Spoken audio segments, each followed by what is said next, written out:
Well, Joyce, when you sign the back of that ballot envelope, you are affirming that you have not signed any other ballots. And if you do, you can face a felony charge, like Michelle Thomas found out this summer. Hi. Hi there, Michelle. Yes. We have some paperwork for you. Following the August primary, a Centralia police officer, with his body camera rolling, visited voter Michelle Thomas. Lewis County Auditor's Office received 2 ballots with your signature on both of them. The issue came up during the signature verification process at the county's elections headquarters.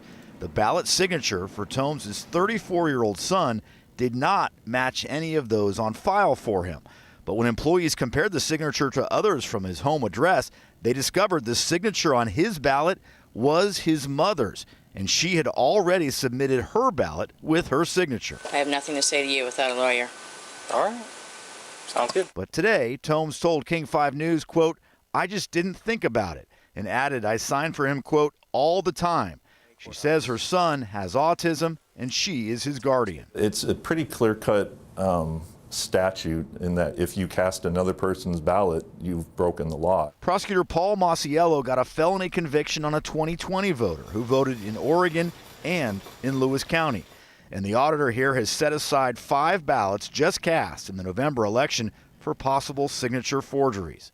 Masiello says it is a law that must be taken seriously. Voting is the cornerstone of our democracy, and it's not something that should be taken lightly. And you know, the mail-in voting was done more as a convenience to open it up to everybody else, but it's still just as important as showing up in person and casting your one vote.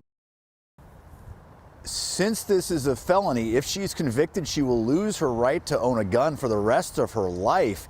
Felony convictions also used to mean you lose your voting rights, but state legislators revoked that part of the law a couple of years ago. The prosecutor here says he really thinks that if you violate a voting law, you should lose your voting rights. Joyce? Was the woman's son a registered voter, Drew? He was. He got a ballot. He's voted in the past. The family said that he was automatically enrolled or registered once he got an enhanced ID.